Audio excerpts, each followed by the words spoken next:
All right, let's try this again. What's going on, everybody? This is your boy Isaiah coming to you again from Buckles Locker with another episode of Locker Room Talk. Subscribe to the channel, like the channel, share all the videos, and don't forget to hit the notification bell icon to notify you on all new videos that's posted on this channel. And if you want to donate, feel free to donate. You know how to drill. All donations are welcome, big or small. Buckles Locker appreciate it because I keep trying to put these videos out for you guys as much as possible. Once, twice a week, sometimes 3 times. I don't know. Depends on how I'm feeling. But you know what it is. Um, Shouts out to all the powers and C-bands. Sorry for the technical difficulties, but we're back. We're back. We're back. We're back. We're back. We're back. So, let me get some shout outs real quick. Guru, Chili Will, BT, Daniel Guzman, DSG Carlos. Welcome to the locker room. Don't forget to take a shower now. Don't forget to take a shower. Don't be sitting around in the locker room talking and stuff like you're just chilling. So, all right, let's get down to business. The Bucs got a Thursday night game. We got a lot to talk about tonight, so bear with me. Stay with me, all right? I know it's a little late, but I'm going to try to get it in. I'm going to try to condense this as much as possible, quick as possible, get you guys in the locker room and out the locker room and home to your families so you can go to bed, eat your food, eat your dinner, and, do what you do. So, Mom for Christ, what up? 813 Sports. I know the Rays got eliminated, man. Boo. Yeah. So the Bucs got the Eagles on a Thursday night game. It's one of those games that why is that a Thursday night game? The Eagles, like, boy. If for those of you who have been through Philly or drove through Philly, it's not pretty. I'd tell you that much. It's a big city. A lot to do, but it's rough. The city of brotherly love. So the Bucs coming into this game, it's a road game, 4-1. This is one of those games on the schedule that I checked as a dub. And let's get to it, folks. I don't see the Eagles competing against the Bucs with that offense. Not enough firepower. This is another one of those games. It's kind of like the Dolphins game. The Eagles, Bucs is kind of like the Bucs and Dolphins. It's kind of like the same type of game. They'll hang around in the first quarter, maybe the second, and then we're going to take off on them. They just don't have enough to keep up. Now, I will say this, though. The Eagles is a scrappy team. Now, it's funny because the Bucs passing offense is top 5, and the Eagles pass defense is 3rd in the NFL, which is interesting, right? But on the flip side, their run defense is 30th. What up, Frank? Buck time 12. Their run defense is 30th in the NFL, which is interesting, right? The styles of contrast with these two teams. One team is strong in the passing game, and the other team is strong in pass defense. So who's going to give? Philly secondary, they got Darius Slay, big play Slay. It ain't three Darius Slays. So I don't know how many guys he's going to cover, but he can only cover one at a time. But it's kind of surprising that the pass defense of the Eagles is 3rd in the NFL. Now, that can kind of be a little tricky there because of who they played. What up, Yankees fan 93? A Yankees fan, wow. Yankees fan in the chat room. But yeah, the Eagles pass defense is 3rd in the NFL, and the Bucs pass offense is like number 1, number 2, something like that. So it's kind of interesting. But like I said, I think the Eagles will be scrappy. They'll do what they got to do, and I just don't see them sticking around. By the end of the second quarter, the Bucs will take over, and it'll be like a blowout. That's my prediction. I haven't gave my score prediction yet, but it's going to be funny. And the Bucs can work on their running game too. Another one of those teams below 500 in the NFC least, the worst division in the NFL, or probably AFC South. But the Bucs can work on their running game again. This is the second week in a row. The Bucs can establish a running game against a weak run defense, which I am sure that they are licking their chops. And I heard a couple of commentators, some analysts, and some talking heads said if the Bucs wanted to run the ball, they can. Still skeptical on that. I'm not going to jump on that bandwagon and say, well, the reason why the Bucs don't run the ball because they throw the ball. Well, they're not a running team, and they're not a great running team. But it would be nice to see them, have that, when they want to run the ball, they run the ball. Because we're kind of similar to the Chiefs, right? We're a little bit more diverse on our pass offense. The Chiefs are very, very finesse. What's up, Till the Legend? The Chiefs are very finesse. The Bucs are finesse too, but we have a lot more weapons than the Chiefs. A lot more stable weapons. The Chiefs is basically a 3-man gang: Mahomes, Tyreek, and Travis Kelce. You seen what the Buffalo Bills did? The Buffalo Bills basically shut that nonsense down. But the Bucs, you can't do that too. You got to have a couple guys in the secondary that can cover, and you got to have some pass rushers. So, with the Bucs running game, our running game is better than the Chiefs running game. But we just gotta use it. And if we're going to be one of these teams that, when we feel like running the ball, we can run the ball. Well, okay, do it. Don't talk about it. Be about it.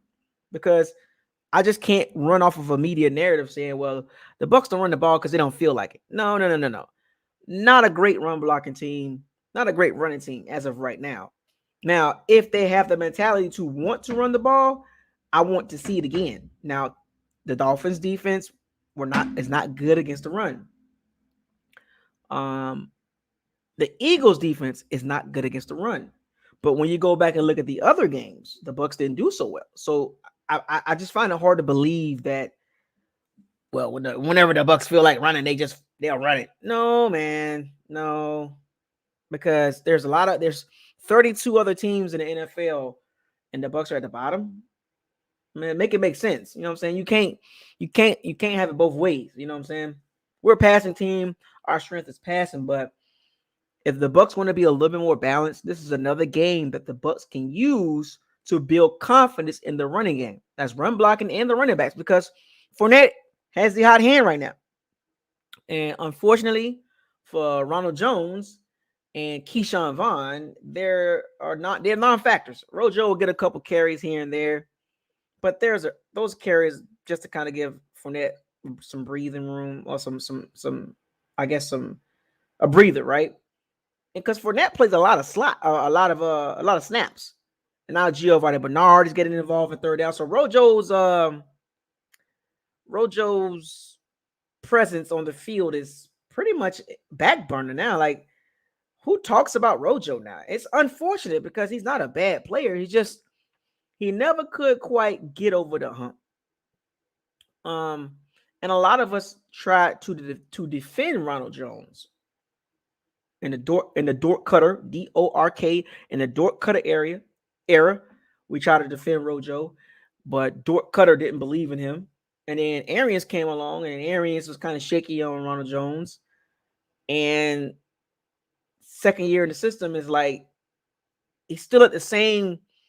Actually, it's worse now, because now Fournette has gotten the grasp of the running back position, and he's took it by the bullhorns, and he's running with it. So it kind of sucks, man. Like I said, Ronald Jones is not a bad player. I mean, hopefully he gets another chance somewhere else. And I say this because it's a foregone conclusion that the Bucs is not going to re-sign him. We kind of know that, right? Like he'll give us some good moments in this season, on our way to the playoffs and possibly Super Bowl, right? But his time is getting short, man. It's like every week is just getting worse. Like, every week. And it's like at any moment he could be traded. Like, and I wouldn't be surprised at the trade deadline he's out of here because we might go with Keyshawn Vaughn as the backup and keep Giovanni Bernard at his third down back. But it sucks, man. And we tried to fight hard for Ronald Jones, and he gave us some great moments last year on the way to the Super Bowl. But he's not in the doghouse, but he's just not productive in this offense. And Leonard Fournette is doing everything now. He's catching the ball better. He's running the ball better. He's running with confidence. And I told y'all from the beginning, he was the best back on the team. And some of y'all didn't want to believe me because of, Leonard Fournette, 3.6 yards per carry with Jacksonville. He still has a problem hitting the holes correctly. He likes to run into the pile. He misses his holes assignments. He misses his gap assignment when he's running, but he's getting better. So in this game against the Eagles, in their run defense, I'm expecting Leonard Fournette to have another good game. What up, Michael Alexander, Revels, Chili Will, Michael Alexander, Saints fan in the building. I'm gonna give him some love real quick. He popped this up right here. Appreciate the love, man. We coming for y'all Halloween too. I'll be at the game. But back to the running game for the Bucs against the Eagles. I'm expecting another 75 to maybe 100 yards against the Eagles run defense. And Byron Leftwich know this. He knows that the Eagles run defense is not good. And we're definitely going to explore that option. I mean, we're going to chuck it around a little bit, but I think what it is, we use the passing game to soften you up. The body blows is our passing game. And our jabs is the running game. Because at any moment, we could just get you with a quick little 6-yard run. And you're like, oh, I thought they was going to pass it. So we got teams really like unbalanced against us. But as the season goes, the better teams will kind of show their face. And then when we play the better teams, we're going to see how we look against. Because when we run the ball against better teams, it don't look good. So like I said, we run the ball when we want to, against bad teams. But against good teams, our running game is, you know what I'm saying? So it's kind of like, what is going on there? Like, why do we look good running the ball against bad teams?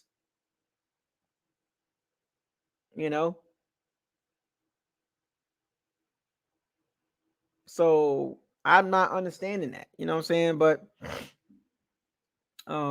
so we're gonna see and I'm expecting Leonard Fournette to get about almost 20 carries. I'm gonna go over 15, under 20 with the carries, depending on how the game flow. But I'm gonna say over 15, under 20. What up, Corey Fleming? Buccaneers for life, Station 9 Incorporated. So that's what I'm thinking with Leonard Fournette. What is your over under with his carries against the Eagles run defense? What do you think? He's going to get more than 20 carries? Under 20 carries? I'm going to say over 15, under 20. So that's my take on Leonard Fournette running the ball. And Ronald Jones to get about 6 to 8 carries. Give or take a few.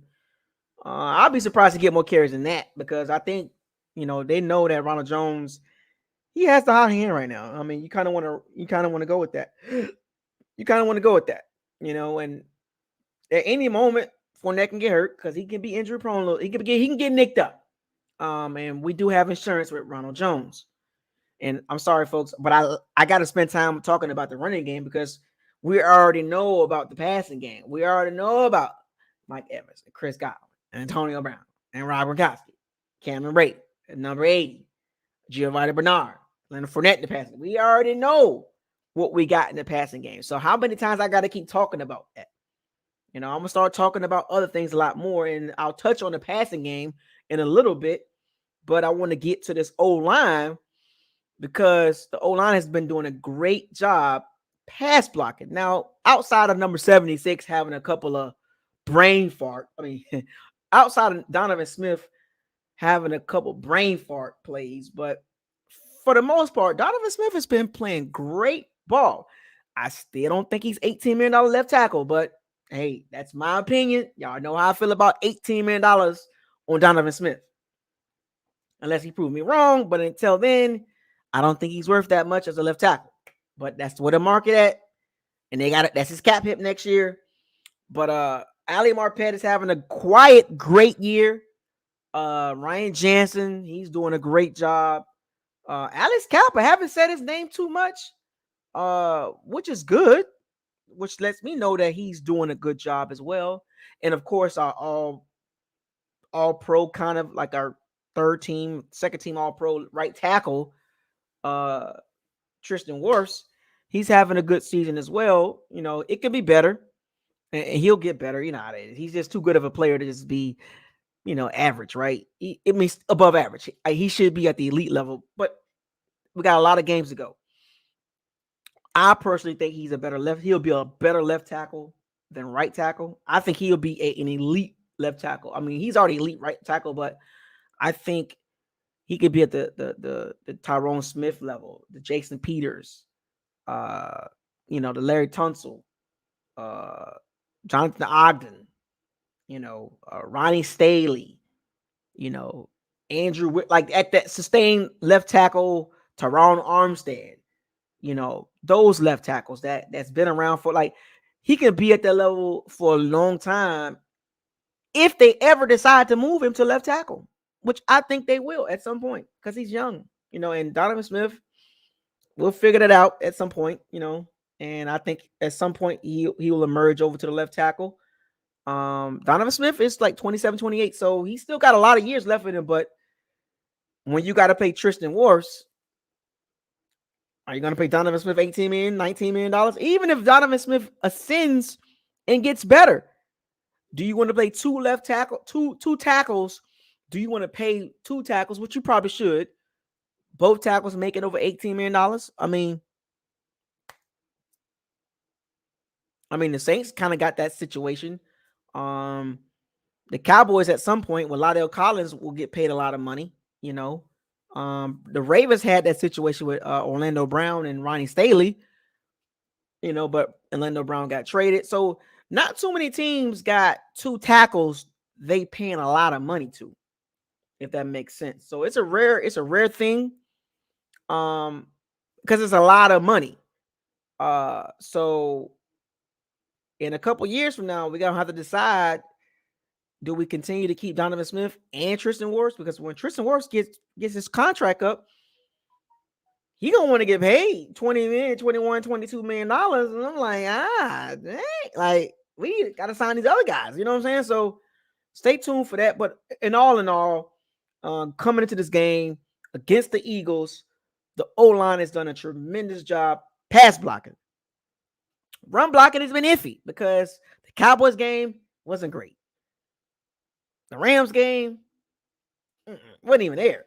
The Patriots game, so it's like, what kind of running game do the Bucs really have? And that all depends on if the line steps up, and they will. We got time, I think the Bucs running game will probably finish somewhere between 18 and 23, somewhere up in there. Not in the middle of the pack, but right behind it, because we don't need to run the ball a lot. But it would be nice to have some games to just relieve the pressure, because every game is.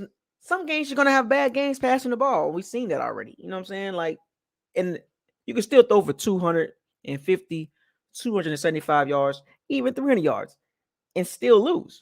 You know what I'm saying? So having that running game helps the passing game. And we're very reliant on the passing game. I mean, I believe our percentage is probably, I'm just taking a wild guess. I haven't looked at the numbers yet, but 70% pass, 30% run. And is it sustainable? Yeah, it is. Is it sustainable against bad teams? Yes. That formula works against really bad teams or teams that's not really good. But when you play the upper echelon teams, that tends not to work, because you got better secondaries, better D lines, better linebackers, better defensive coordinators, a better head coach. And I like to run down these lists of teams, like the Bucs. What they did against the Dolphins and the Falcons, and what they're going to do against the Eagles. Thursday night, you think that'll work against a healthy Ravens team, a healthy Browns team, a healthy Bills team. You get what I'm saying? Chargers to give us problems. Like the Cowboys looking really good right now. So playing them again in the playoffs, you think that'll work? You know what I'm saying? I mean, you got the pesky Saints over there with 3-2. They got a top 5, top 10 defense. So and they run defense is crazy. So and their secondary is good. And the Rams, the Cardinals, if the San Francisco 49ers sneaks in. You see, I'm naming these teams. I'm like, does that style work against the better teams? You know, and it worked last year. We caught fire on the last couple of regular season games were against bad teams, which allowed the Bucs offense to build confidence. They made some adjustments. They went from no risk and no biscuit to mixing the biscuit with the Brady style, and they kind of needed that dough, and it came out with the Brady biscuit, no risk it type thing, like a 65-35 type thing, and it worked. And then this year they kind of got mixed a lot of Patriot stuff in there too, with the screens and the motions and all that, jet sweeps and all that, and we never seen that. So to pass the ball 70% of the time against really good teams, that's not the formula, especially like this season, because it's weird. It's one of those weird seasons. We got a lot of injuries. We were able to avoid injuries last year. And this year, the injury bug, the injury god said, I can't let you just go through a whole season with a fully healthy Bucs team. I got to take some players from you, and we got to see you struggle a little bit. So, hopefully by the end of the season, the Bucs will be a little bit more balanced, especially, when we play against these better teams, there's only a couple teams on the schedule that's really good. Only a couple good teams and a couple really good teams. And we played a couple of them already. The Cowboys is 4-1.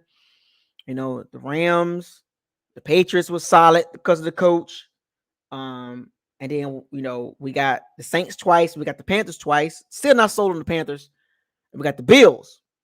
And we got the Bears. So it's only a couple games that you really can see. You can get a really good idea what the Bucs look like against a playoff team. And so far, against two playoff teams, the Cowboys, the first game of the season, and the Rams, mixed.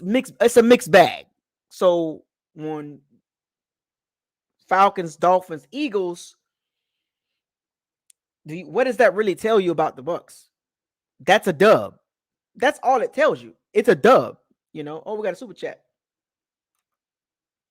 William Butler, appreciate the $4.99 for one time online. He says, even with the defense healthy, it seems like this year the defense is the issue. Yes, the defense, specifically the pass defense, is an issue. It's not just an issue; it's a problem. Let's put a little more emphasis in an issue. It's a problem, and everybody knows it. The Bucs community know it. Outside know it. Some of the media members kind of dance around the topic, but our secondary is not good. Even with the addition of Richard Sherman, he still got to get his feet under the system. And he doesn't look fast out there, folks. I'm going to say this right now. He doesn't look fast. He's never been a quick, twitchy athlete. He's been a long strider, but some of those speedy receivers is getting by him, and that worries me. Him guarding Stephon Diggs, nah, fam. Like, no. Tyreek Hill, no. No. Keenan Allen, nah. Mike Williams, you know what I'm saying? The better receivers, you know what I'm saying? Like, nah, the Amari Coopers, the CeeDee Lambs, like, he gonna struggle because he's just not athletic like that. He's a cover 3 corner. And you can get those inside skinny posts and slants on him all day. Those in routes, those square ends, it work. So hopefully Richard Sherman improves, and he will improve because he's a savvy veteran. And I think he'll get a couple picks this year.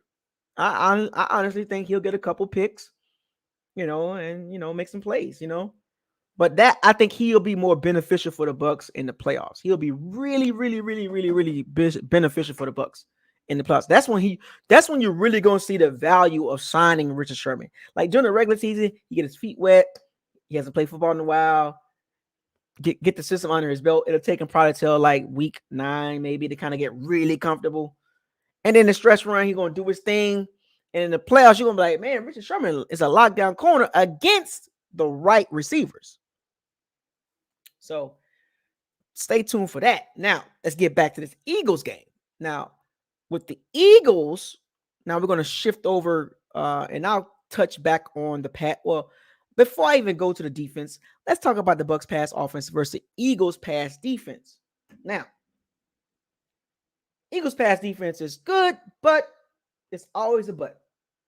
You know, they got some guys back there, but their main guy is Darius Slate. Now, do you throw the ball at him? He's an upper echelon cornerback. Now, the Brady had to face 2 decent corners, Xavier Howard and Byron Jones, and he torched them boys. So just because, you a good cornerback, that don't mean Brady's going to challenge you. He's going to challenge you when you're the least expected. They said, like, it lulls you to sleep. That's what the Bucs like when they play, like, top corners. They don't like throw at him like all game, but they'll catch him like slipping, and Brown Leathers be calling those plays. And he'd be like, "Gotcha." Xavier Howard was looking lost out there. You know what I'm saying?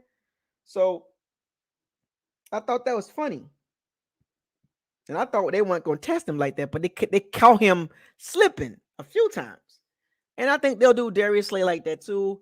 I mean, will the Eagles secondary make some plays, if you want to call it, make some plays? Pass breakups, sure, but for the most part, as you can see, hashtag bombs away. Bombs away. Like, deal with it. You know what I'm saying? I don't care if Darius Slay, slay this and slay that. I don't know. It doesn't matter. We're gonna bombs away regardless. But it's gonna be interesting. We're gonna see how good this Eagles secondary is. So stay tuned for that. I'm actually looking forward to that too, but I'm more interested in the running game and the run blocking. I'm going to stay on that until the Bucs be consistent. And I want the Bucs to look good against really good teams with the running game, not against bad teams. So we're gonna need that running game at some point. Keep that in mind. I want y'all to keep that in mind. At some point, we're going to need that running game. Now, I'm going to swap sides to the Bucs defense versus Philly's offense. Now, Philly's offense, Jalen Hurts, mobile quarterback. This is our first mobile. Well, Dak was mobile, but Dak wasn't trying to run. He still don't trust his ankle, you know what I'm saying? So even though Dak is a mobile quarterback, he's not really like that right now. Probably next year, probably move a little bit more. But he's still kind of timid about running now. But Jalen Hurts is our first mobile quarterback, quote unquote, mobile, that's going to move his feet and that will run the ball. We're playing a team that likes to run this college spread / NFL style offense. A lot of the things Eagles do is a lot of like misdirection plays, lateral plays, some RPOs, some quarterback, dives. So expect to see a little gadgety stuff, not the typical NFL sets of offenses or the scheme that they run. And it's fitting Jalen Hurts' strength. He's not a pocket passer. We just played one last week, or this past Sunday, with Jacoby Brissett, and he looked it pretty good. 275 yards, 70% completion percentage, a couple touchdowns. He had a pick off, and that was Jalen Waddle's fault. But the Eagles' offense is tricky. Don't get too. They got some speed on the offense, and the Bucs is not great when it comes to speed. We were able to stick with the Dolphins receivers because the Dolphins don't have no burners. They had William Fuller, but he hurt. Um, they don't have no burners, you know what I'm saying? But the Eagles, they got a couple guys: Jalen Rager, Devontae Smith, Quez Watkins. They Dallas, the tight end, can't remember Dallas Gobert, uh, Zach Ertz. So they have weapons.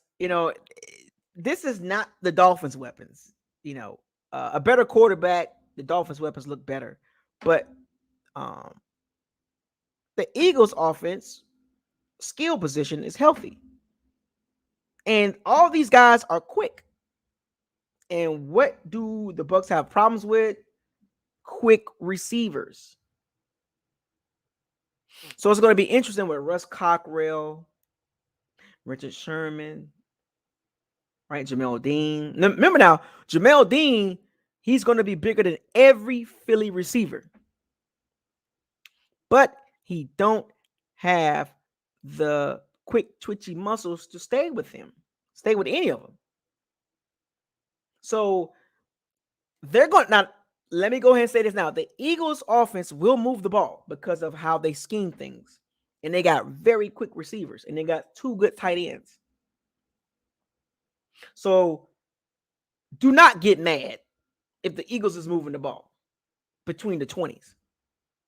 Do not get mad if Jalen Hurts have 300 yards passing. The Bucs do not do well against quick, twitchy receivers. We've seen this already.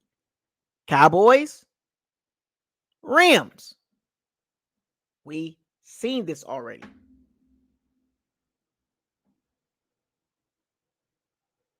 I gave y'all the names of the receivers. And they got a running back, Miles Sanders. All around back. So when you look at the Eagles, you'll be like, man, they straight. Like, they got some guys. They got some guys. But, it always comes down to the quarterback. Now, Jalen Hurts is, he's thrown over 1,000 yards, has some touchdowns, stuff like that. But where he is most dangerous at is outside the pocket with his runs. This is going to be a really good game for Devin White to shine. Devin White is good against teams like this, quarterbacks like this, that mobile quarterbacks that like to move because he's fast. And this college-style offense, Devin White can read and react and go downhill very well. Now, he can't get too aggressive because I'm sure they'll scheme against his aggression because Devin White tends to be out of place quite a bit, especially in coverage. And the Eagles are very aware of this because if I'm aware of it, the Eagles staff is aware as well. So, but I'm expecting Devin White to play a big part in this game because of the style of offense that we're playing. Now, on the flip side of that is the defensive line doesn't fit them well with this type of quarterback.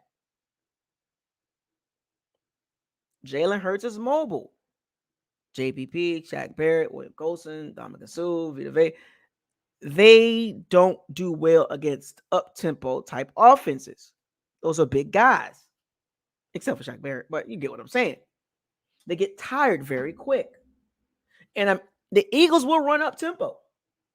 If you go back and look at the Cowboys game and the Rams game, that kind of hurt us. And if I'm aware of this, I'm sure the Eagles are aware of this. And they're going to try to catch the Bucs in certain schemes, in certain packages, and run up tempo. If they see JPP, William Golson, Vita Vea, and Shaq Barrett out there, why not run up tempo? Levante David, the status with him, ankle. He did not participate today in practice, so I don't know if he's going to play. Probably game time decision. Do they really need him? Kevin Minter's there, but you probably need him for this game. I hope he plays. If not, I'm not going to trip because we need him for the better games. We got a couple games coming up. We'll be okay. But he has an ankle problem. I mean, Jamel Dean has a knee situation. Um, I'm looking at the injury report right now. Jason Pierre-Paul, shoulder, hand, limited participation. Um, so this is a game you don't want to be hurt in because the Eagles are a movement type offense. They're not a drop back classic NFL pro style offense. They are a gadgety gadgety read option, quarterback dive, lateral type offense, which means you have to run. And having an ankle issue, that's not going to work against the Eagles. Okay, you got to be able to run against the Eagles offense. You'll see. Y'all gonna see Jalen Hurts was scrambling and all that. And I believe that Todd Bowles will have Devin White kind of spying Jalen Hurts, in my opinion. Try to stop him from running around like that. But the pass rush is going to be key. Stay in your lanes. Stay in your lanes against mobile quarterbacks. We saw one last night, Lamar Jackson. He got in a rhythm. Pick the Colts apart. The Bucs pass rush gotta get there. I want to see more Joe Tryon. JPP came back, and then Tryon snaps went down. It's like, what? What? Excuse me? JPP come back, and Joe Tryon snaps went down?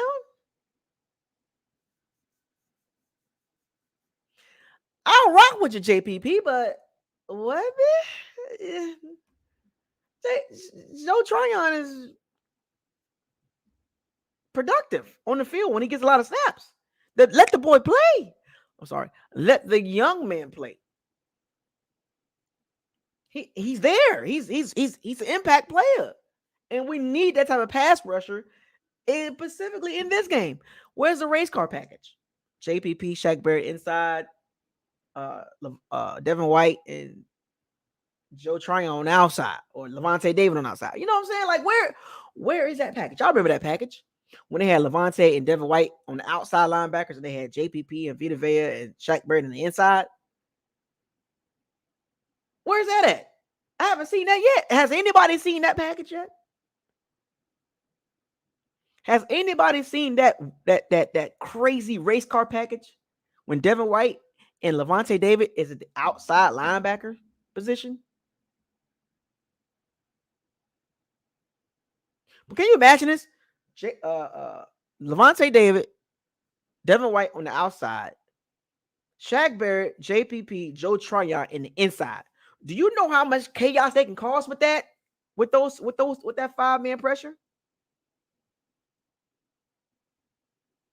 Do you know how much chaos they can cause with JPP, Joe Tryon, Shaq Barrett, with the three guys in the middle, with those three guys in the middle, with Levante and Devin White on the outside? Oh my gosh. I remember seeing that last year. That was a crazy package. But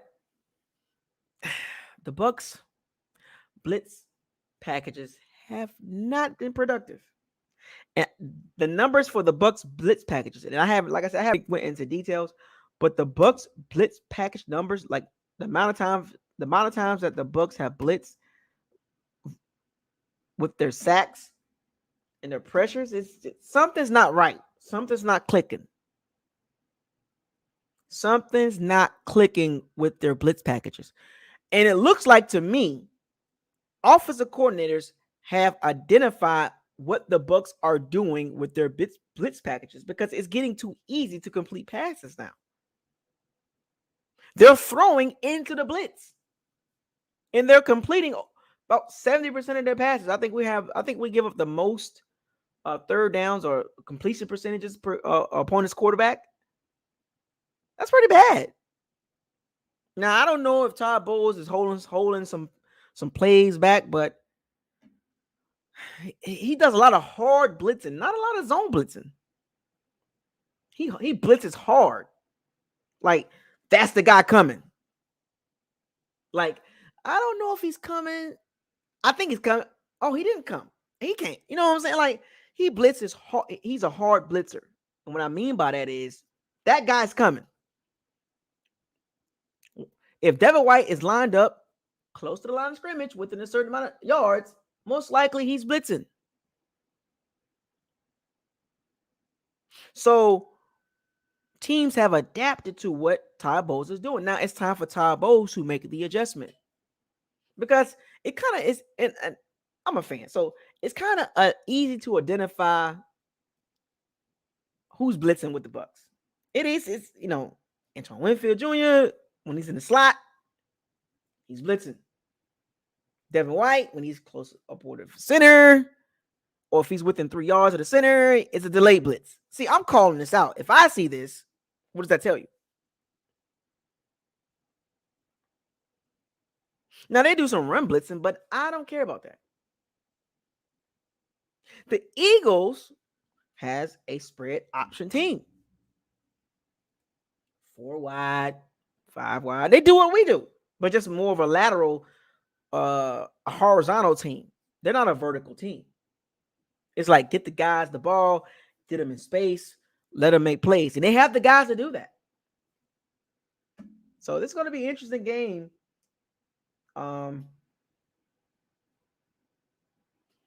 Interesting game. So yeah, Dallas Goedert, he has a cold, he has the illness. COVID. Okay. Lane Johnson, personal matter. Jason Kelsey, limited participation. The left tackle they just paid. Okay, so the Eagles are pretty healthy, folks. The Eagles are pretty healthy. So I'm going to open the locker room up, and I'm going to touch on this real quick. Special teams, they've been doing an okay job. Mickens with the kick return, top 10 in yards per kick return. That's just interesting. Punt return, not so well. Kicking has been good.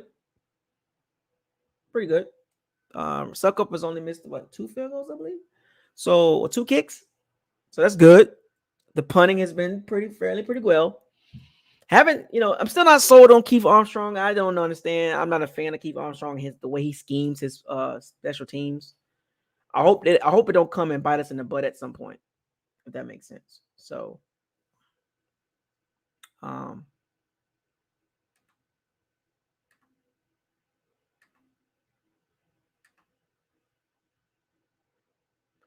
I'm going to open up the locker room. So if you guys got anything you want to talk about, I'm going to send the invite out. And if you want to reflect on the game on Sunday, or if you want to talk about this game coming up, and I'm going to close this video at the very end, and then we're going to talk about Jon Gruden. But I don't want to talk about Jon Gruden right now. I want to talk about the Eagles, and we'll get to Jon Gruden towards the end, because I want to make sure we talk about the game. The game is more important. So the link is in the chat room. If you want to come on, you know the rules. You know the rules. Do I got to explain this? Do I got to explain the rules when you come on live? I'm going to remind you. Don't take too long. Try to get to the point. Make your points and all that. That's cool. And I'll let you talk, but don't feel some type of way if I cut you off. And kind of, I don't want to get people on here and they spend 10 minutes to themselves. Let's just try to keep it fair. You know what I'm saying? And make sure your mic is, if you got a mic or some headphones, it'd be nice. And try not to have like YouTube and this at the same time, and trying to talk at the same time. So, you know how this works. So we've been doing it for a while, folks. Y'all know how this works. So, I got the locker room open. I got the locker room live chat open. If you want to come on and discuss some things with this Thursday night's game, is it a quick turnaround against a tricky team, with a tricky offense, a mobile quarterback? You can talk about some things specifically about the game, whether it's coaching or players or scheme. So tell me what you guys think. Now, I'm gonna keep it open, but if nobody comes in, I'll go ahead and move on to the closing remarks, which will be about Jon Gruden. That's interesting, but I want to save that because I want to talk about the game first. Because if we talk about Jon Gruden, we're gonna spend a whole lot of time talking about a guy that's kind of like, all right, man, like, so. Let's see what we got in the chat room here. Okay. All right. I mean, the Bucs red zone defense. Okay, cool. I mean, middle of the pack. So that's like it's like NFL average red zone defense. I mean, NFL average red zone defense. That's cool. Um, that doesn't mean you can't score on us. That means you can score 50-50. Now, if you could push that up to the top 10, then we're talking. But you're right in the middle of the pack, so it's kind of like a 50-50 defense in the red zone. So so the injury report reads Antonio Brown, full participation. Levante did not participate. Jamel Dean, full participation. Chris Godwin, limited participation. Rob Gronkowski, ribs, did not participate. I don't think they're going to let him play it. They don't need him in this game. Um, Ryan Jansen, limited. Patrick O'Connor, full. JPP. Yeah, so Antoine Winfield, concussion, did not participate. So I'm not sure he's going to play. I don't know if he's been cleared. He hasn't been cleared yet. Oh, we got somebody in the locker room. Let's go, baby. T. Calvin. What the business is. Word on the street. What's up, man? Oh, Can you man. can you can you hear me? I Pretty can hear good. you loud. I can hear you loud and clear, man. Okay, yeah. All right. So I want to talk about the pass defense really Mm-hmm. because I feel like a lot of people are like forgetting last year we weren't a very good pass defense either statistically, and we probably never will like under this regime. It's just the style of defense that we play mixed with how good our offense is, and it's just the way teams are going to play us. Like we'll never be a top ranked pass defense. It's just not going to happen. Mm-hmm. Like the way teams play us, they spread us out. They know it's going to be a track meet. Like I know we're used to the defense and the glory days of the Bucs. Them days over with. Like that's not how you play the Bucs no more. It's a track meet. Who gonna get the 35 first? Right. And I think the best thing, the main thing for us is we need to be a lot more opportunistic. We're not as opportunistic as we were last year. Yeah. Like those splash plays, a lot of splash plays will kind of cover up the nickel and diamond between the 20s. Everybody moving the ball between the 20s. Jacksonville moving the ball between the 20s. It's just what separates the good defenses from the bad defenses is like who's getting stops in the red zone and then who's getting turnovers, because our offense is, I mean, we're gonna always be in a game because we got a good offense, but everybody move the ball between the 20s, man. It's just the way football is now. So you gotta, I feel like it's just the style that we play, because we're ranked 14th red zone defense, which is, middle of the pack, whatever. We're towards the bottom and third down defense. See. Yeah, so I mean, we definitely room to improve, and a lot of it is the like you said, the blitzing. Like our blitzes are very obvious, but Yeah. it's in a way it's kind of dictated to us though, because of the way teams play. They spread us out. It's hard to disguise anything when you're spread out. And then a lot of teams I've been noticing they've been going more up tempo. They get one first down, they going up tempo. They going. So yeah, it's kind of key to get that first. Like we gotta start winning on first and second down, because when Mhm. teams start getting that first initial first down, they off to the races. Now, I think a lot of people saw what Dallas did, and they're trying to like copy that. Yeah, I mean, and one of the things that kind of stands out with the Bucks defense against teams with good pass offenses or good receivers is when you have quick receivers, uh, or speedy receivers, like you said, spread us out, and you throw into the blitz or you get rid of the ball fast, and you make the Yeah, Bucks tackle, and we've been missing some tackles, man. exactly. And the Eagles, they play this college RPO. It's kind of tough to prepare for on a short week. Yeah. It's very dicey. That's why team like if you follow college football, Oh this is yeah. why a Oh lot yeah. of teams lose to like Army, and you see them upsets every year because Air Force. it's tricky. Hmm. It's very tricky it's assignment football. It's a man on a man. It's a lot of one-on-one tackles, and if you're not ready, you can get it could be ugly. So yeah, Yeah, it's a short week. Because remember, like people don't realize how difficult. Let me say this: people don't realize how difficult it is to prepare in the NFL week in and week out Yeah, because that's true. now you're not playing the same standard NFL traditional offenses now. It's not Yep. happening. It's just like 1 minute you playing the Ravens and the next minute you playing the Bears. Like what the heck? Like Yeah. so trying to go from week to week and change game plans on how you will attack a team or how you're going to defend a team is quite difficult. Like you said, and I'm gonna reference going back to what you said. The Eagles offense is a short week, so it's like don't get mad if we don't look good early. Yeah, Like you know, I fully expect a lot of gashing plays. You know, I expect a lot of that. I expect another one of those games where it's going to come down to who punches the ball in the end zone in the 20 between the mhm. 20s, pretty much. So yeah, What this game does for the Bucks too, it prepares us for Josh Allen. yeah, exactly for the Josh Allen's and we Mhm. yeah, it's gonna prepare us for things like that and to play assignment football because you got to play assignment football. It's gonna be a lot of 1-on-1 in space. Yeah, it's gonna be difficult. So, Oh yeah, but I think we'll be good. Where our offense is just that yeah, powerful that we can kind of tilt the game. yeah. You know what I'm saying? So We make up for our we can make deficiencies on we defense. can kind of make up for it, which is good. You know, Yeah, that's good now. It's the salary cap era, so there are no perfect teams. So Yeah, everybody has some type of weakness. So yeah. So so yeah. But yeah, that's pretty much my thoughts, man. well, T. Calvin, I appreciate the insight, man. I appreciate you bringing up some key points about the Bucks defense and going into this Thursday in a short week, man. I'm glad you pointed it out with the red zone defense. Yeah, it's dicey. So it's we're gonna see, and I pointed some things out myself as well that you might want to pay attention to. Yeah, that's very true. Very true. Well, Salute all to right, you, man. man. I'll be listening though.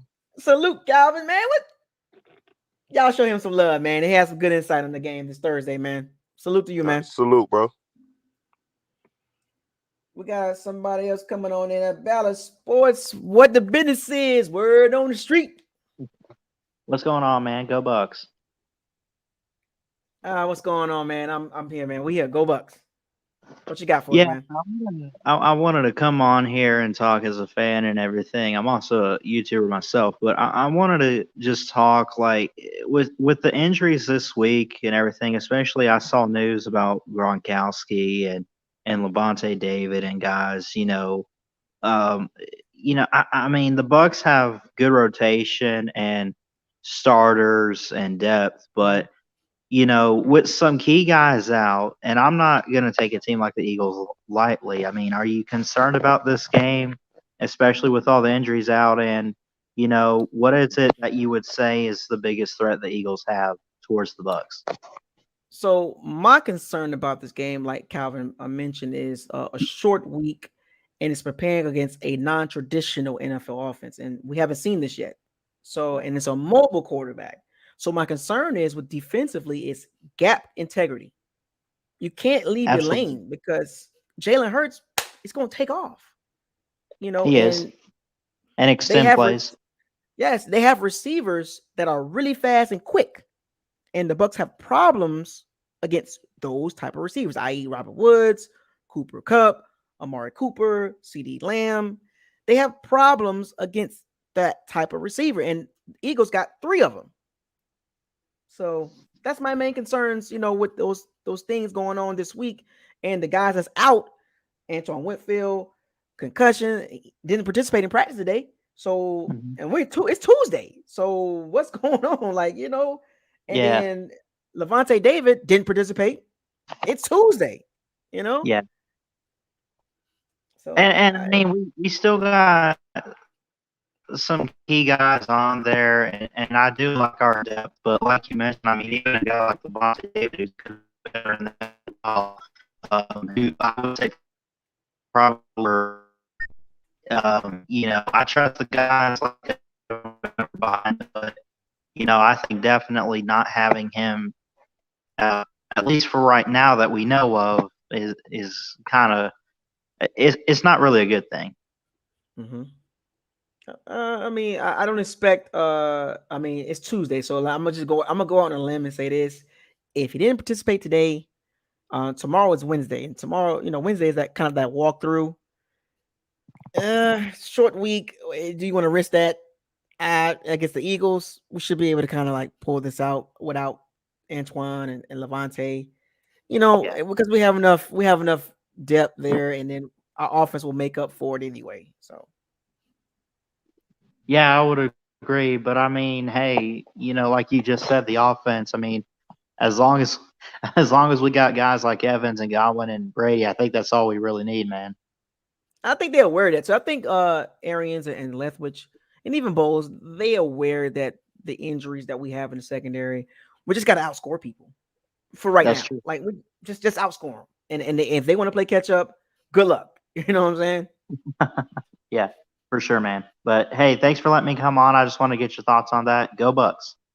Oh, appreciate it, Ballard Sports Media. Shouts out to you, man. Keep doing your thing. Keep supporting the Bucks community. Keep supporting the Bucks team. I appreciate you coming into the locker room, and don't forget to take a shower before you leave. Thank you. Salute to you, man.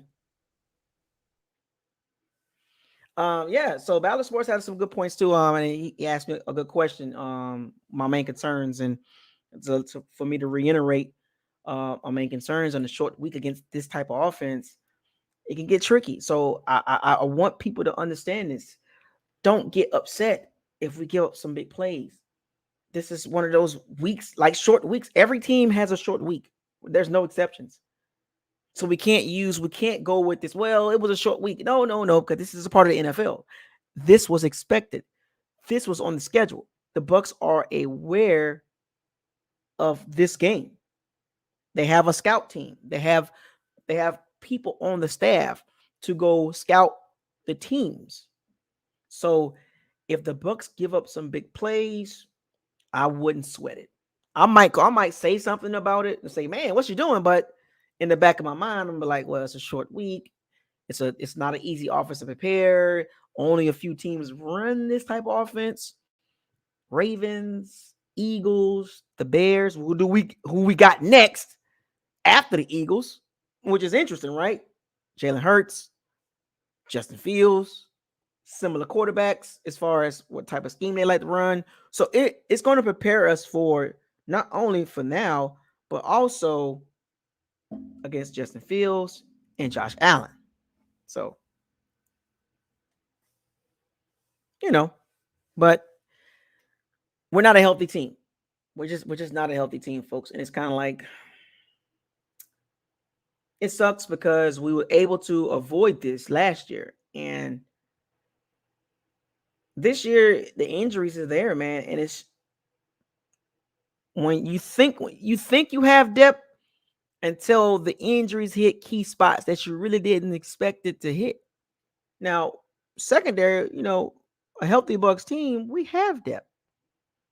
But to injuries to multiple guys, it's like how far can you go down the chart and sustain? Because it's a reason why you have starters and you have backups and you have special team guys. And right now, the Bucks, a healthy Bucks team, look at this. A healthy Bucks team is Carlton Davis, Murphy Bunton, Jamel Dean, Winfield Jr., Antoine Winfield Jr., and Jordan Whitehead. And everybody else behind that is that. If none of those guys get hurt, do we get Richard Sherman? Even if we didn't look good, do we still get Richard Sherman if everybody was healthy and we're looking bad? Think about that.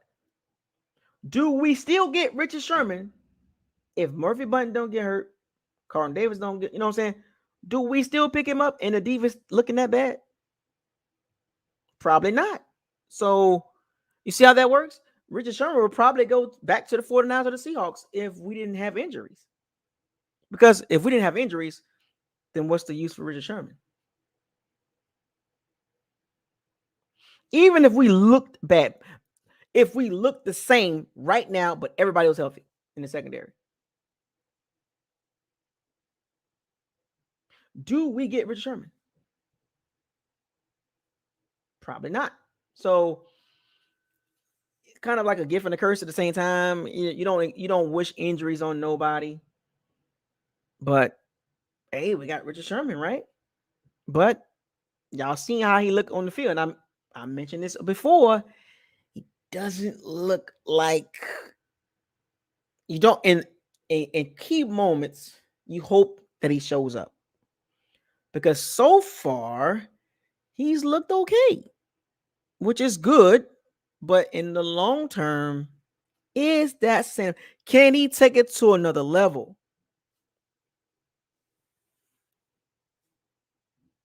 Can he take it to another level for the Bucs secondary? Luckily, we don't have a hard schedule that benefits us. Luckily, we're not playing the Browns, Chargers, the Titans with AJ Brown and Julio Jones. We got rid of the Rams gone. We're not playing the Cardinals. Even the Seahawks offense with a healthy Russell Wilson with Lockett and DK Metcalf. You know what I'm saying? So we don't have a hard schedule. So we're going to be able to hide this. But we can only hide it in the regular season. Because in the postseason, that's the cream rises to the top. Now you got to play some good receivers. But by that time, everybody be back. Now, here's the question. When everybody comes back, what do we do with Richard Sherman?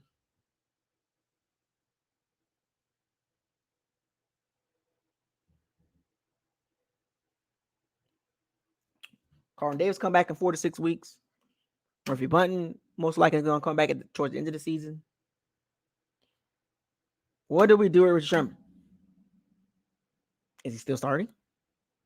Do we move Jamel Dean to the bench? What if Jamel Dean is playing good and we get our two other corner and our nickel back? What do we do with Richard Sherman? He can't play inside.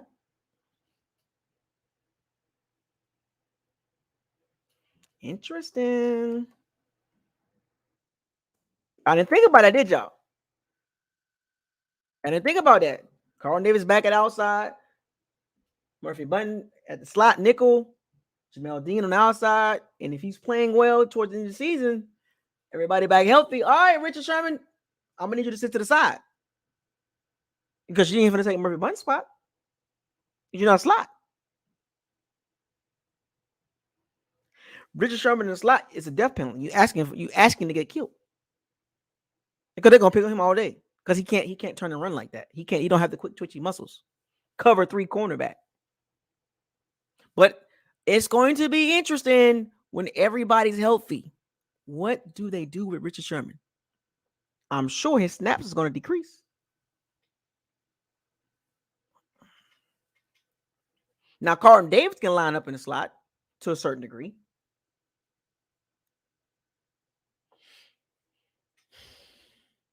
Rush 3, drop 8. Let me see. So if you've got three defensive linemen, tongue twister. 3 defensive linemen, 2 linebackers, 6 DBs. That works.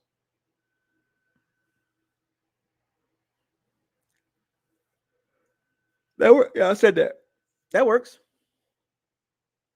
But a good team will identify the weakness and attack it.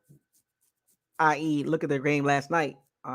Anthony Averett of the Ravens was getting picked on all night because he couldn't defend nothing. But when the Bucs were healthy and they played the Cowboys, they didn't look good.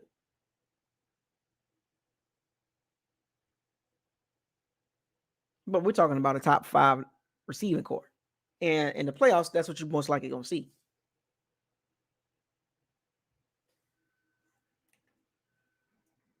So these are things that we're going to have to look forward to towards the end of the season. And I'm looking, it's going to be fun to see the Bucs healthy after 12, 13 games. And Murphy Bunting will probably come back in between week 12 and week 16, 17 time frame. He'll be back before the playoffs. Let's just say that. Matter of fact, let me ask the chat. Let me ask the Pirates and Sea Bandits. What week do you think Murphy Bunting will come back? Let's throw it out there. Let's just throw it in the football radio waves. What week do you think Murphy Bunting come back?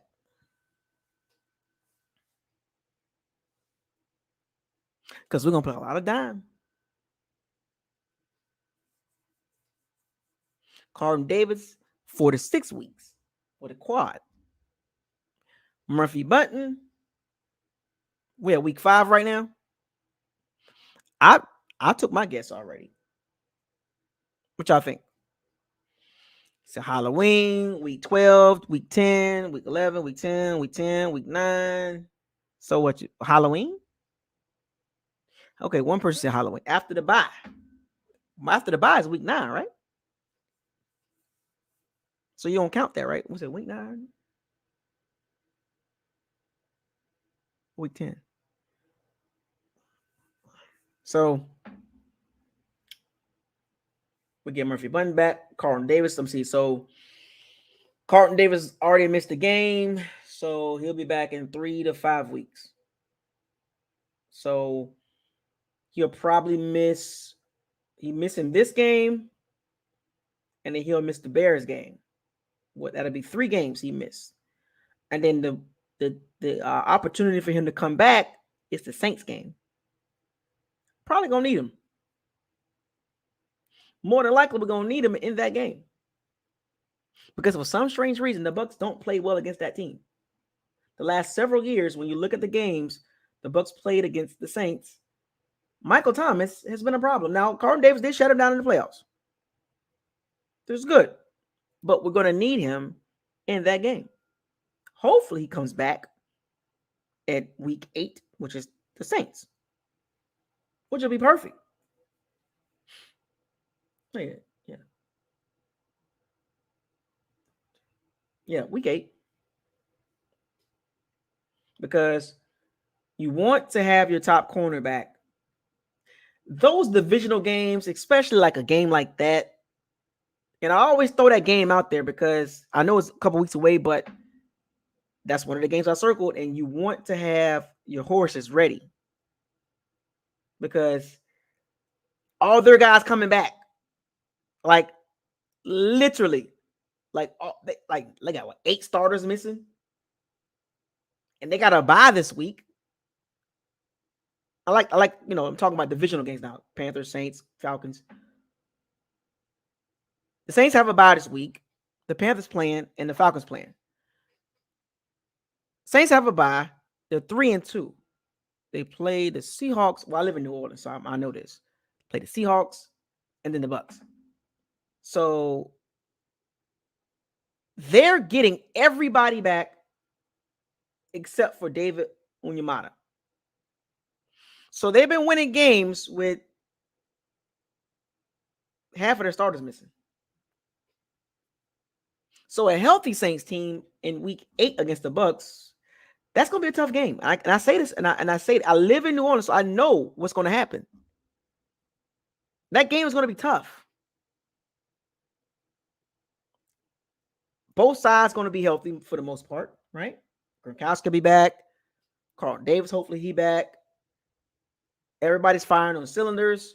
We're in the middle of the season. That game, I don't want to hear no excuses from either sides.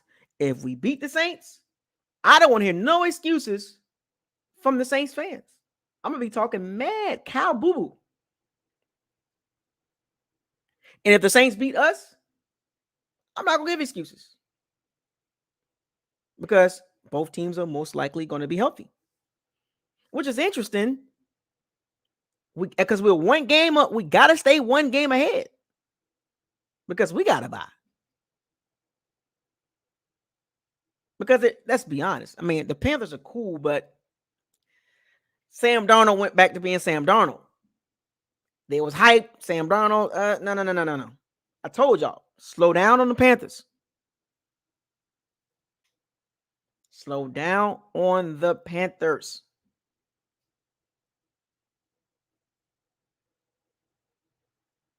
The Falcons, they are who they are. Top 10 draft pick, top 5 draft pick. And the Saints, week 8, that's the game I circled because I'll be there. I saw their injury report. They talk about it all the time here. Every time you turn on the radio, they're talking about it. The Saints, after the bye week, they get back this person. I'm like, God, well, what was, I think we got a couple Saints fans in the chat room right now. What do you get, Quan back? Marcus Davenport back. McCoy back. Will Lutz back. Armstead most likely probably back. Michael Thomas, Traquan Smith, Nick Vannett, Devontae Harris. He should be healthy. I think it's something about a hamstring. So they getting back everybody. Because as a Bucs fan, I don't know what the Saints look like. I don't know what they look like because they're not healthy. But a healthy Saints team, as a football fan first, a healthy Saints team is a problem. Whether you want to admit it or not, a healthy Saints team, everybody back on defense, healthy, and everybody back on offense, healthy, all starting O-linemen. That's McCoy and Armstead back. Michael Thomas, Traquan Smith. That team ain't no pushover. I just want to put it out there. You know what I'm saying? I'm putting it out there to the football atmosphere. We already know about the Saints secondary, how they match up against the Bucs. That's the Saints, the Cowboys, the Rams, the 49ers, the 49ers and the Cardinals are really the only teams in the NFC that can really bother the Bucs. What's it? Cowboys, Rams, Cardinals, 49ers, Saints. I don't think the Packers can bother us. I don't believe in the Packers. I don't. I just don't. I don't. And the reason why I say that because the Packers defense is and all the teams I named that can give the Bucs problems, they have good defenses. I don't believe in the Packers defense. Look at the teams I named and look at the defense. Am I lying?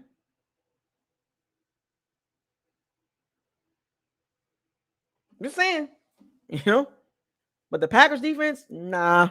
I'm not even going to include the Packers because we already know how they work. So I know I kind of went off in a little tangent about the NFC South, but we're going to win the division, in my opinion. But it won't be easy. We'll probably finish number 1, number 2 seed, but it won't be easy. I just want to get y'all mentally prepared and humble yourself because I see a couple losses. In these next 12 weeks, I see a couple losses. Don't get mad. The teams I named that can give the Bucs a problem, they have all something in common. Defense.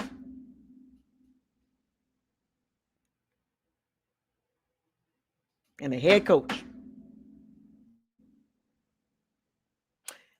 Outside of the Cardinals and Cowboys, because of McCarthy and Cliff Kingsbury, but they have good defenses. And they have weapons on offense. We got to know about the Rams. We know about the Saints. We know about the 49ers, right? 49ers got a great defense and a great offensive scheme and a coach that can coach. Arizona and the Cowboys got Mike McCarthy and Cliff Kingsbury. But they have good defenses and they have good offenses too. But I already gave y'all my answer on what games we're going to lose. If you don't know, go back and watch my prediction on schedule prediction. It'll tell you what games we're going to lose. And don't get mad.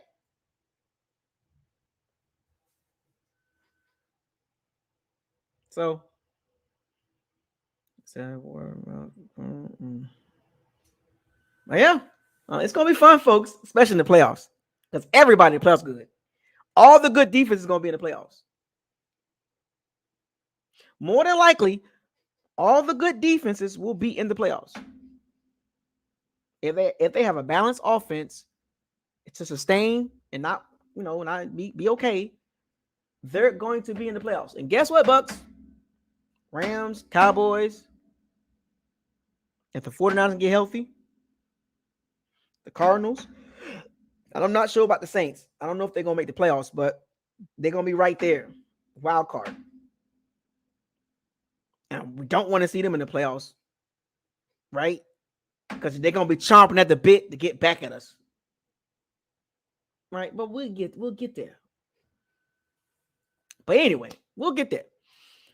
So, do we have anybody that wants to come back or wants to come into the locker room? I'll give it a couple more minutes. If you want to come on and talk about, oh, well, now that we at the end of the video, let's talk about John Gruden. Let's switch the topic from the Bucs and Eagles, the Bucs and the NFC South, and future games to Mr. John Gruden. John Gruden? Chucky, the guy that got us, the guy that took Tony Dungy's team and won a Super Bowl. I still, to this day, say that was Tony Dungy's Super Bowl, not John Gruden. He didn't do nothing spectacular. Oh, we got a little bit better offensively, but I think we would have been better as well with Tony Dungy. So half of that Super Bowl is credited to Tony Dungy. You can go around the city, and half of the city will tell you that.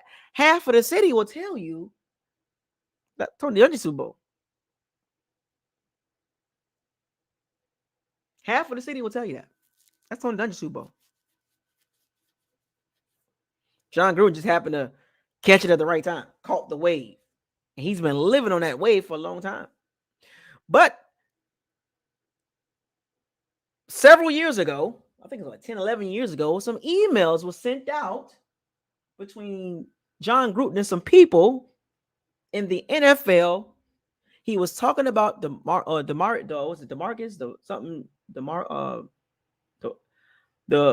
Players Association president, Mr. Smith. And he said some homophobic stuff, misogynistic. And he took some shots at, some racist stuff too. So, and the emails leaked out. I haven't seen the transcript. Has anybody seen the transcript of John Gruden emails? What did he actually say? Because I get the context. They were pretty bad for him to say, I resign. And what's so crazy about that situation is he was able to coach a game with those allegations.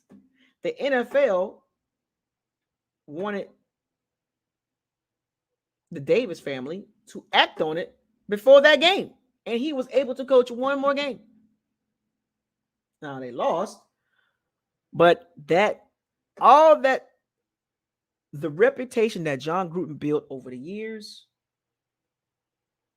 going back to his days on the Philly staff with Andy Reid, the Packers staff, he went to the Raiders, then he went to the Bucs, Monday Night Football. When he went to the Bucs, won the Super Bowl, then the Monday Night Football, and he was pretty good at that. Got inducted to the Bucs Ring of Honor.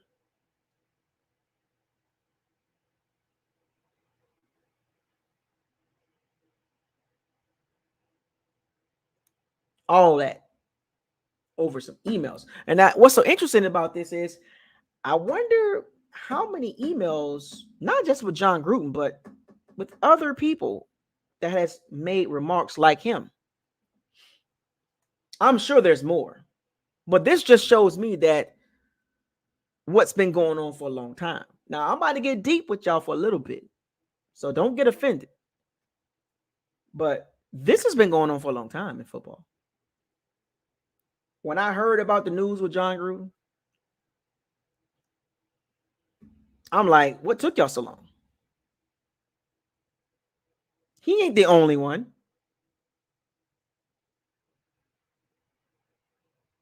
He's not the only one. Trust me. All this does is shed light on what's been going on throughout the NFL circles, college football, NBA, MLB. It's been going on for years, folks. But somebody had to take the fall for it. Somebody had to be the poster child. And it was John Gruden, a notable name. Don't be surprised we see more people get called out. So all those little funny little texts they were sending to each other in emails, I'm sure they're going to look at everybody's stuff. And if you got some dirt on you,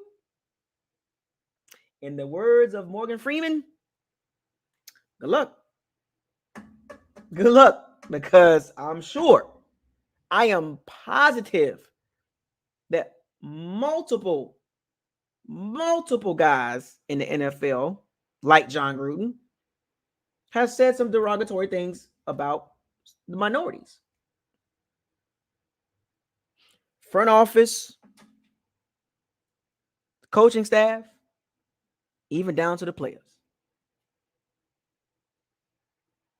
I haven't even seen the emails, but I have an idea what he was saying.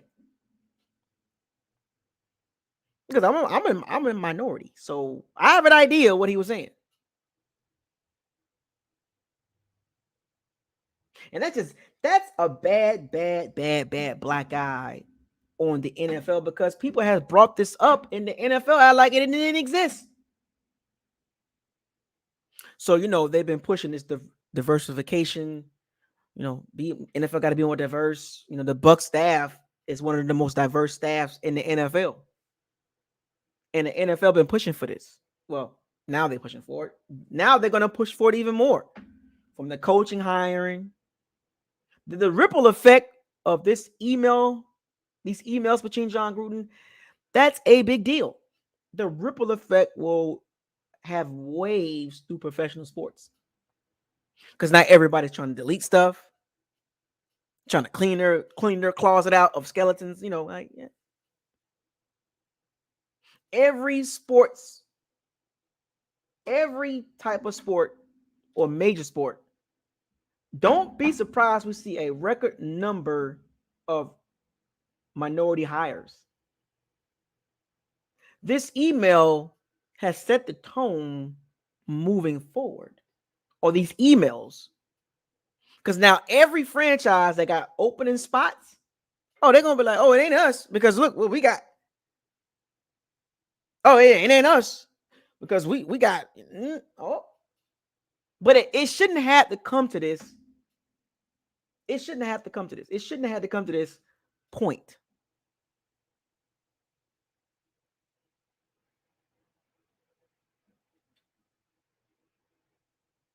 And it's sad. We know the numbers with the NFL, with the players. We know the numbers, the percentage of players and all that. We know the numbers. I don't need to explain all that to you. But some of the stuff that John Gruden said, fam, even if you didn't say particular words that I can't say on live, but I am sure you said, and then he comes out and says, I don't have a racist bone in my soul. Da, da, da, da, da, da. You know how the damage control. Too late, fam. Because if you said it back then, that was 10, 11 years ago. John, you're not you ain't a kid. Your development is where it's at. Well, John in his 50s, right? Almost 60 something, almost 50s, late 50s, mid 50s. So we're talking about in his 40s. Fam, you're grown ASS. You are a grown apple sugar man.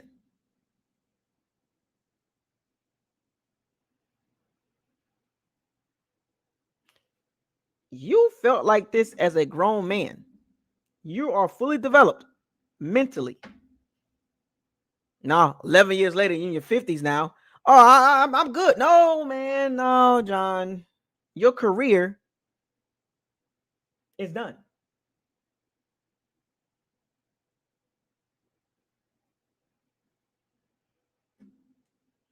All that stuff, the legacy that you built. He resigned. He was going to get fired, but to make things look better, he resigned. And I'm going to be honest with you. Low key, I think the Raiders was ready to get out of that contract anyway. Who's with me on that? Who's with me on that?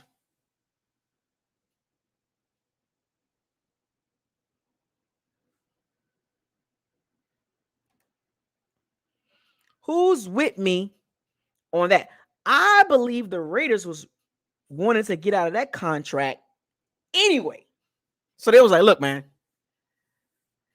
we gonna fire you or you guys gonna let yourself go. They wanted out. The Raiders wanted out of that contract. It was a ridiculous contract. 10 years, $100 million.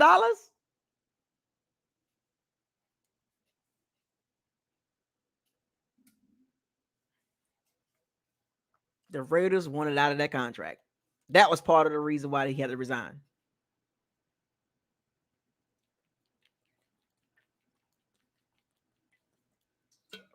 That's my personal opinion on that. The Raiders found the way out of that contract, and they did it. Now, we already know how this works. When somebody want to put a hit on you professionally, they drop the bag to somebody, and you know how this works. Behind closed doors, we don't know what works. We don't know how it works behind closed doors, but I'm sure somebody dropped the bag and say, hey, man, we need something. 10 year, $100 million. Can you imagine giving a coach that type of contract, regardless of what happens?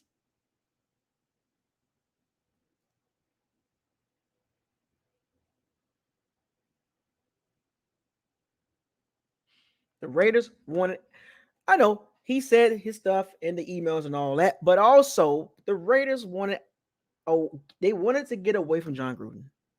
Not just with all the stink that he's caused, but that contract and the way he was doing things in the organization, the draft picks. Some of the Raiders draft picks, fam, you chose him over him? Damian Arnett? Cleveland Farrell? What? Henry Ruggs? Over who?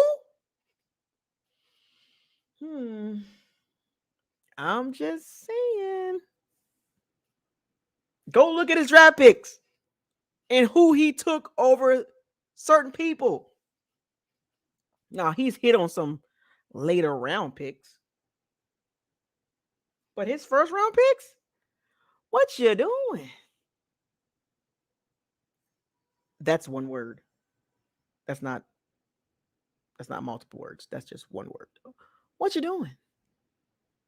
What you doing? You chose that guy or that? Oh, fam. And the Raiders are 3-2, and they looked at it like, hey, John, you can fire yourself or we fire you, fam. Now we got a legit reason to get rid of you. Legit reason to get rid of you. The Raiders were on their way to having a bad season. Can you imagine him coaching with that over his head?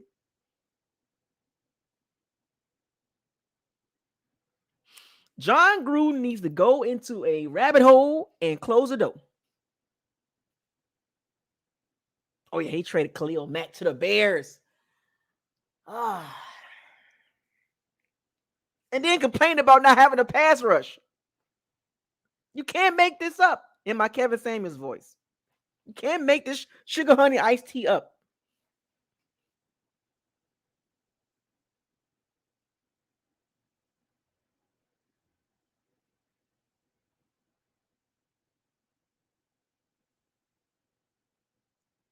The Raiders started out hot. Lose 2 in a row. You know where this going at. The Raiders was about to go this way. And I don't even know how their season going to end up looking like, but the interim head coach, they had what? They got Tom Cable on the team. It's what's his name? I forgot his name. He got a funny name, but it was was it Gus Bradley and Tom Cable, and then they picked the special teams dude.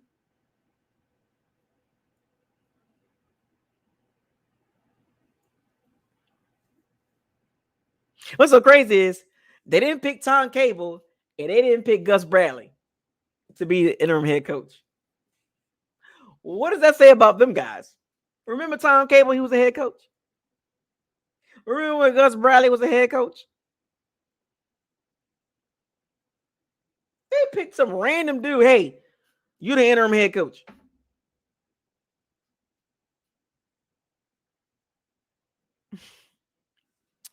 But John, let's talk about John Gruden and into this Tampa community. A lot of us didn't really wasn't rocking with him anyway.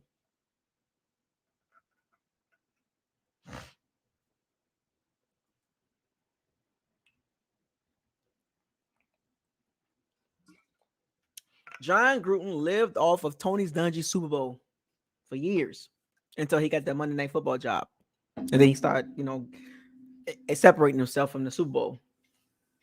He did a great job. A character attached himself to the Child's Play. Matter of fact, check out Sci-Fi. It's shameless plug, but it is what it is. I don't even watch Sci-Fi like that, but I'm gonna watch the Chucky series on Sci-Fi. I'm going to watch the Chucky series on Sci-Fi. It looks dope. I grew up on that. I grew up on Child's Play 1, 2, and 3. Now all the other Child's Plays, I'm like, all right, man. Like in the 90s, Child's Play, the original came out, I think, 1980 something. But the original Child's Play 2 is my favorite. And then Child's Play 3 was kind of like it started tailing off. But after that, the Seed of Chucky, the Bride of Chucky, and all that stuff, I didn't too much care for it. But the Chucky TV series, I am going to watch that.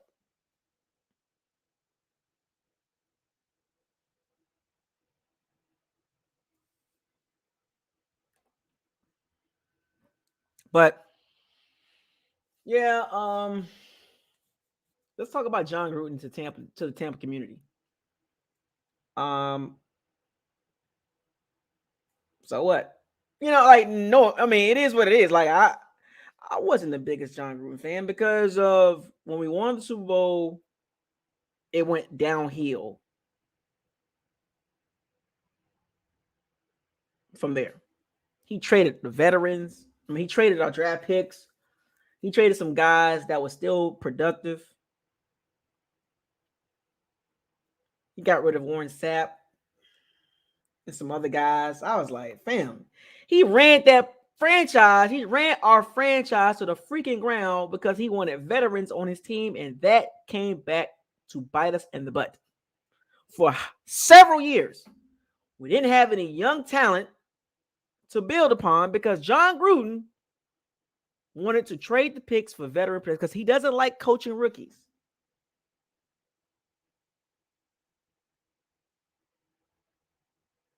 He set the franchise back 5 years. Actually, no, let me see. 2003, 2004, 2005, 2006, 2006. No, he set the franchise back. Well, Raheem Morris came there in 2005 and went 10-6. So even then, that was more of a veteran-driven team, but he set the franchise back like 10 years, 11 years with that stupid decision of getting rid of draft picks. Because your draft picks is your future. You won a Super Bowl with the guys, and then you got your guys. Think about this. When he started getting rid of Tony Dungy's guys, it went from sugar to sugar honey iced tea. When he got rid of Tony Dungy's guys, the team started flailing around. And it got worse. And then we had that one year, started out nice, and then we flamed out. I think that was the season that we went 9-7. We started out real good, like after like so many weeks. And then on the last 5 weeks, we just went downhill. Like last 5 or 6 weeks. I think it was the 2004 season, I think. We won a lot of games in the beginning. And then we started losing. And then we lost. It was like, how you start the season out like that and then finish like that? And then the next season, it went downhill.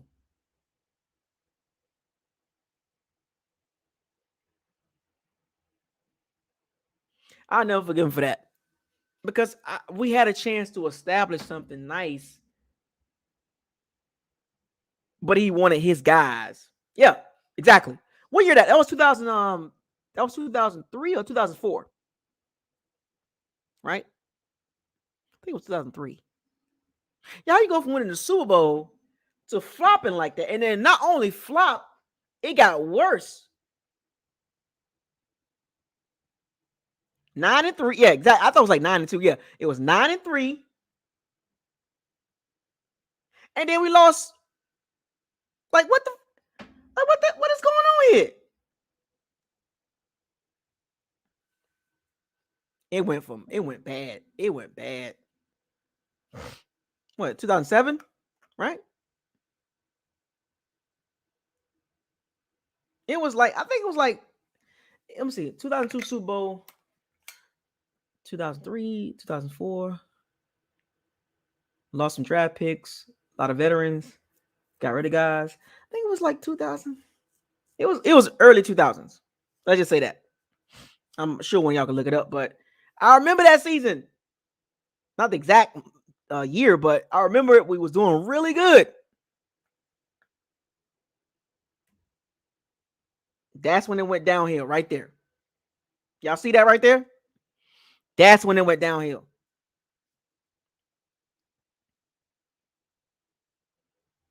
Yeah, we lost in the playoffs. And then after that, it was like, oh, we gotta get rid of you, fam.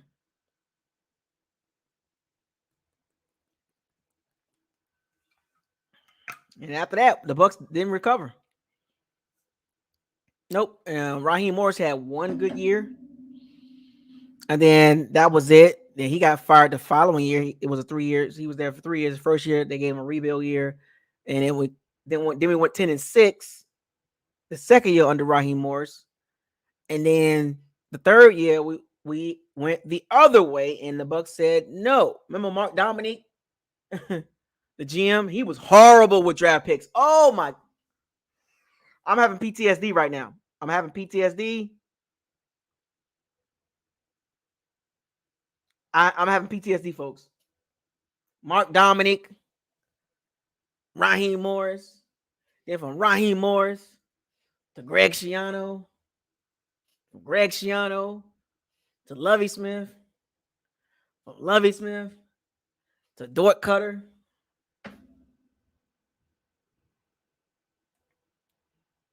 Yep, we was 9-3, finished 9-7. Had to get rid of John Gruden, man. And then it's so bad with John Gruden, this email situation. The Bucs said, look, we don't want no parts of this dude. They removed him from the Ring of Honor. I don't blame the Bucs management team, owners. You made the right decision, Glazers, the Glazer family. Erase his name from Bucs history.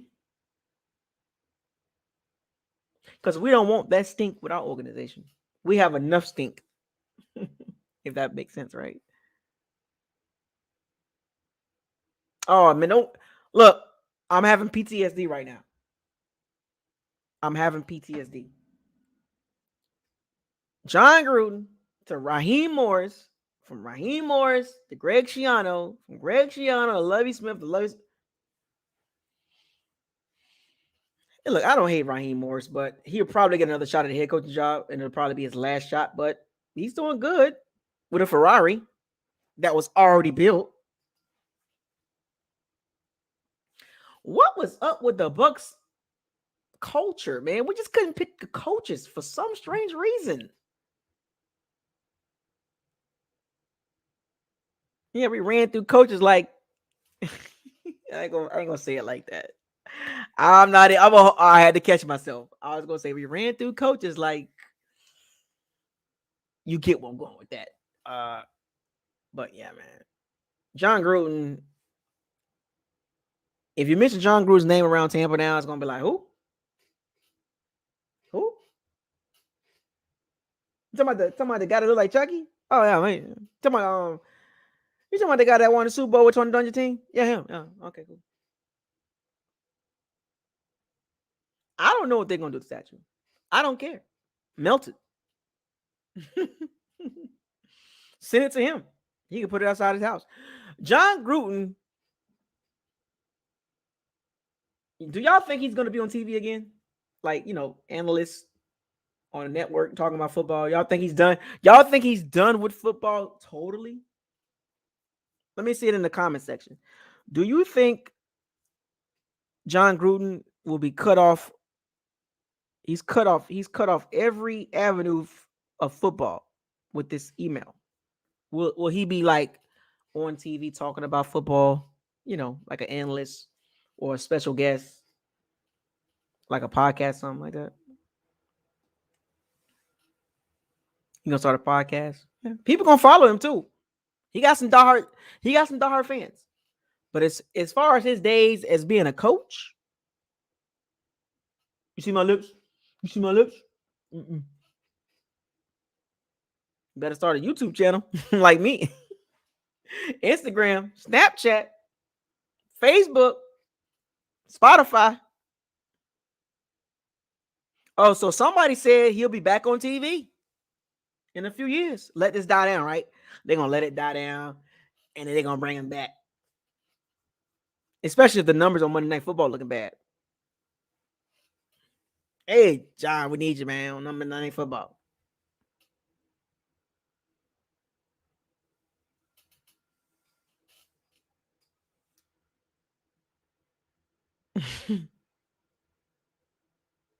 John Gruden, you can come on here, man, if you want to. I mean, hell no, you ain't coming on my channel. I don't care if that'll give me some views, but I want some subscribers. I don't want that. I don't want that smoke. Carlos Smith, man. Carlos Smith. I don't know what y'all think about this right here.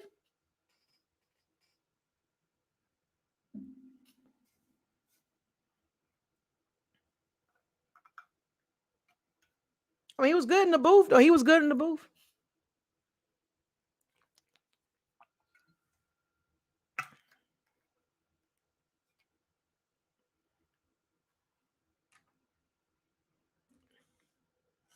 What y'all think about that comment? It's kind of facts. I mean, let's be real. I mean, let's keep it 1,000. Just saying. You can't do that. Alphabet, you can't do that. I'm just saying, let's keep it real. In today's world, in today's society, you can't do that. As soon as you do that, canceled. But anyway, John Gruden career is done, in my opinion. If he pops back up on TV, I will be shocked. Especially on a major network. I'll be like, Macaulay Culkin. Kevin! But somebody's going to do it. The number's not going to look good. And they're going to be like, we need somebody with some swag, some spunk, some charisma. Hey, John, you want a job? And they're going to pay him too.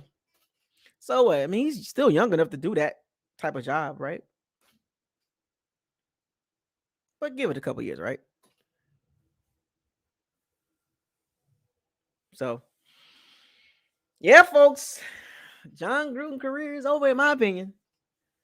And his name in the Tampa Ring of Honor has been removed. The statue will be removed. And what he's done in Tampa will pretty much get washed away. Now, he's still a Super Bowl winning coach. You know what? I got a question for y'all. Is John Gruden a Hall of Famer? Is John Gruden a Hall of Famer?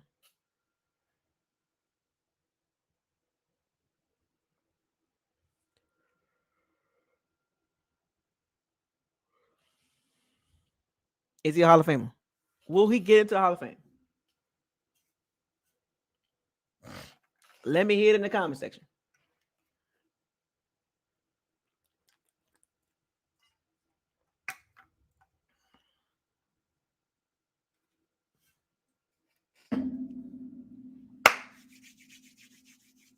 No. Why? Why? Why? Why? Why? What was that pastor? Why? Why? Why? Why?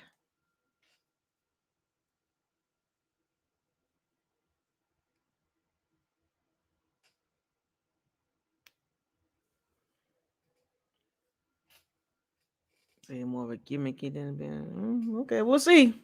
We'll see. Never say never, right? The NFL works in mysterious ways. There's a lot of guys should be in the Hall of Fame. That's not in the Hall of Fame.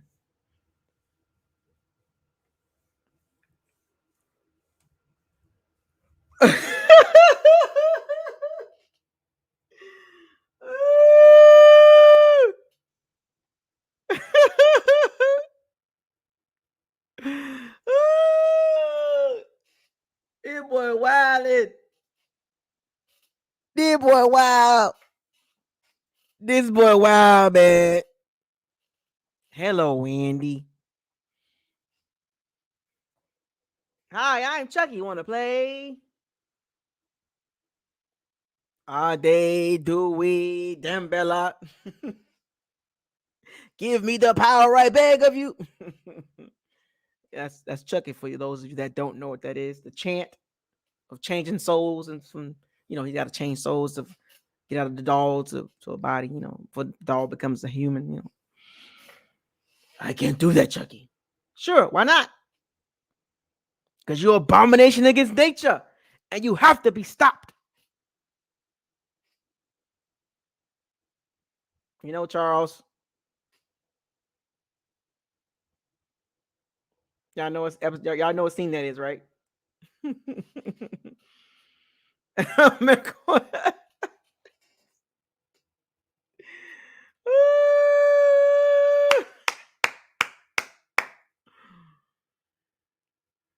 Hello, Miss Kettlewell.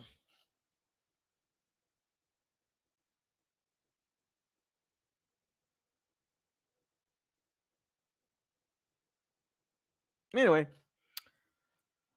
well, that should wrap up today's episode of Locker Room Talk with your boy Isaiah. You remember? You know what it is. You know it. You know it. You know it. You know it. Yeah. Yeah. Yeah. Yeah. You know it. Yep. How do I get my body out of this body? You have to transfer your soul into the first person you revealed your secret to. You mean to tell me I have to spend the rest of my life in this body? No freaking way. You get me in this. You got me in this. You get me out. I can't do that, Chucky. Why not? Because you're an abomination against nature and you have to be stopped. What Chucky is that? What Chucky is that? Which one is it?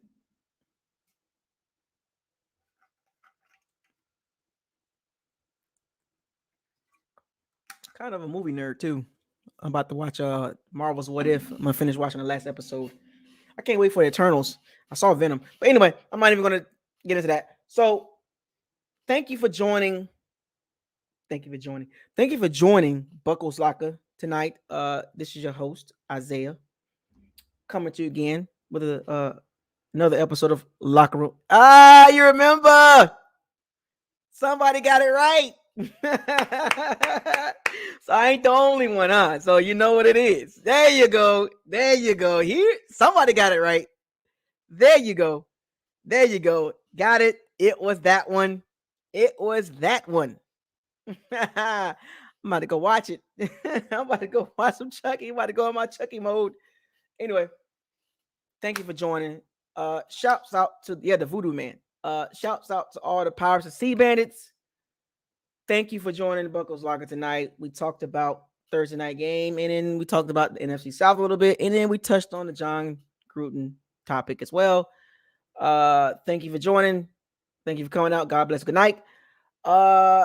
Subscribe, like, comment, share all the videos, and don't forget to hit the notification bell icon to notify you on all new videos that's posted on this channel. I had a great time with you guys in the locker room. I'm about to take my shower and head home. And I'm gonna drive home safely. So with that being said, shouts out to all the Pirates of Sea Bandits. I want y'all to fire those cannons, seize the day, raise the flag. Hashtag no risky, no biscuit. Hashtag facts over feelings.